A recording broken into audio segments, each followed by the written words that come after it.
Well, hello again, everyone. Scoons Comics here with another exciting, oh so thrilling comic book haul!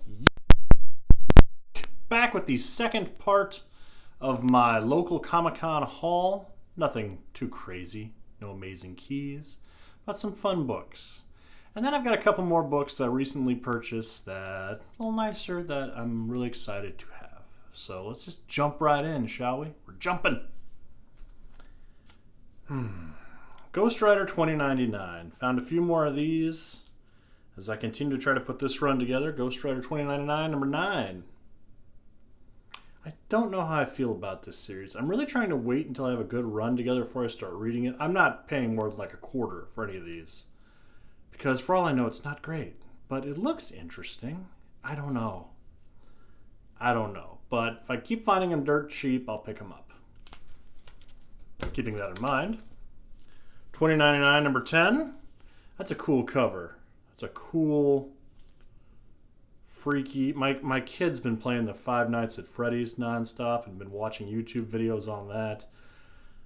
So that's instantly what this reminds me of. So I don't know if that's good or bad, but it's interesting. And a less interesting cover. Number 11.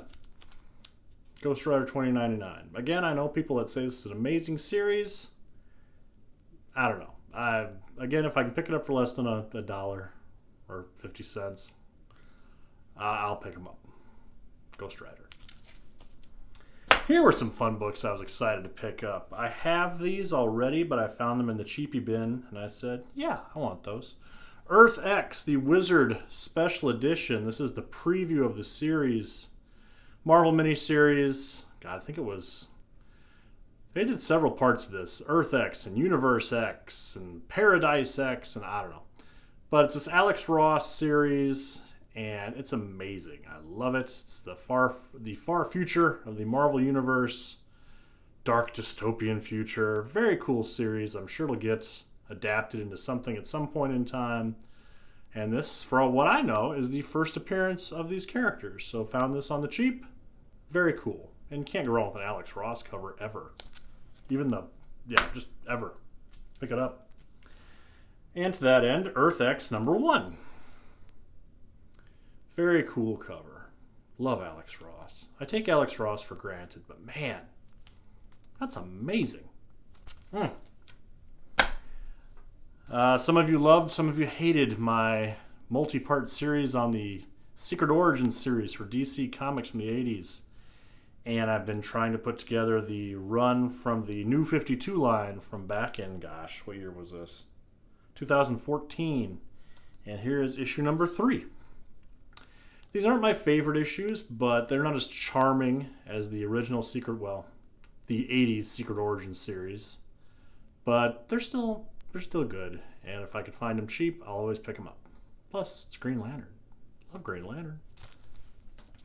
Oh man, here's a series that I really need to pick up. I have a few issues of these. I have the later issues by J. Michael Straczynski, but I don't have many by this team. The Brave and the Bold, issue number 9, by the amazing team of Mark Waid and George Perez. Oh my gosh.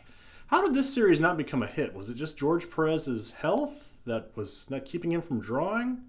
Mark Waid stepped away? I don't know, but I have a few of these issues, and it's Mark Waid and George Perez. They're amazing. So I need to get the rest of these. And I found this in the quarter bin. Brought this sucker home. Couldn't wait. So happy to get this next book.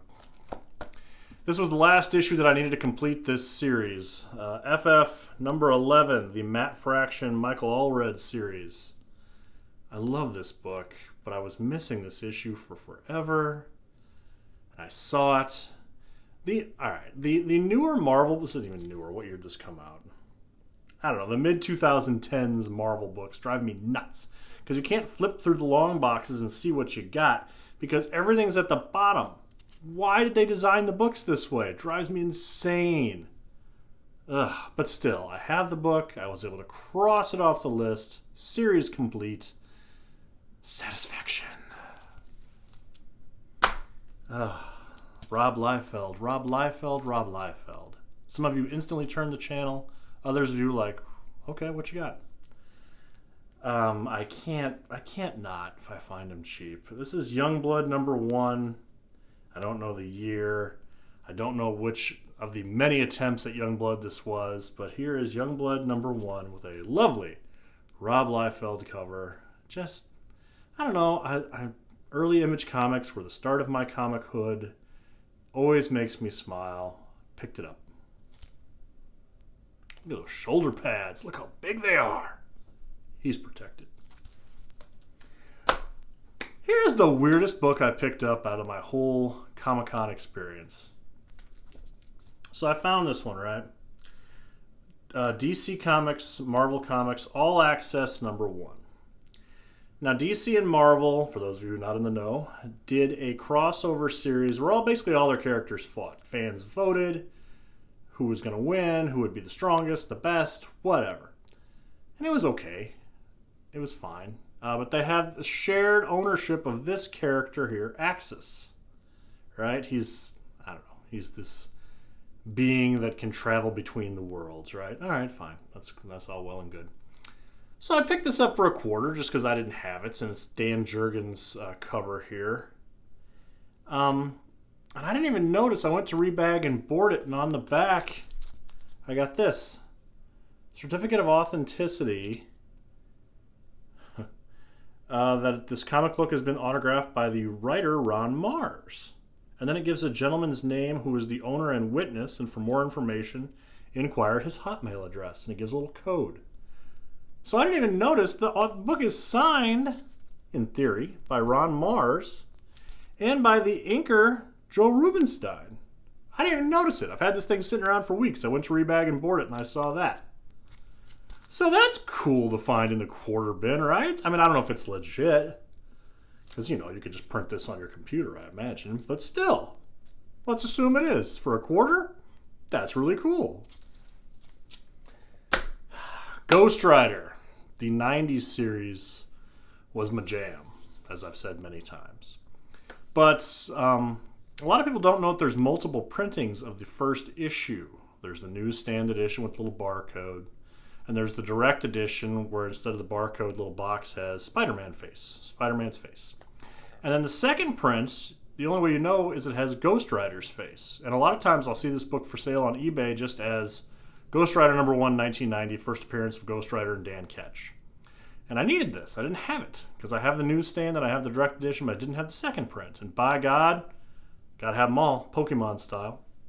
So I was able to track this one down. Ghost Rider #1, the second printing. See, Ghost Rider face. I was gonna show you the first print, and then I went to grab it, and I have 2 newsstand copies. Do I not have the direct edition? Is it lost amongst the boxes somewhere? This is a problem. There's nothing worse than thinking you've completed something, and then to go back and see it's not complete. Bothers me. But still, cool book. I love this book. Criminally underrated book from the 90s. Great cover, great character. I love it. Man, I am destined to keep finding Sgt Fury and his howling commandos. They're howling at me to take them home. My local comic shop, local comic show, anywhere I go, I keep finding these in really good shape for cheap. This was, what, $3.50. 1971. Sgt Fury's Howling Commandos, number 87. This has got some damage, some spine wear here and everything. Look at that glare. That's nice, isn't it? But yeah, got some damage. But for $3.50 for a comic from 1971, yeah, I'll pick that up every time, even if it is Sgt Fury. And then these last 2 I got as a set. I got a good deal online. I love this character. I love Bane. Bane is probably, if not my favorite villain, he's in my definite top 3 favorite villains. Bane gets a bad rap. People think, Bane, that terrible Batman Forever movie that I love so much. And he's just a big muscled up like steroid thing, and all he ever says is like his name or like a word, and he's Poison Ivy's little henchman. Terrible, terrible portrayal. I enjoy the heck out of it, and I've watched that movie many times. But I found these 2. The first, well, this is the second appearance of Bane, but the first appearance of Bane in a Batman book and on the cover of a Batman book. Batman 489. Like that cover a lot. He's beating up Killer Croc here, so that's cool. I think this book also has a second printing which I need to track down, but had a heck of a time finding a first printing. So that's cool. And to go along with that, another copy, which is in slightly worse shape than I thought it was when I bought it, but buyer beware. I didn't pay much for it. Vengeance of Bane #1. First printing, first appearance of Bane. I love this cover.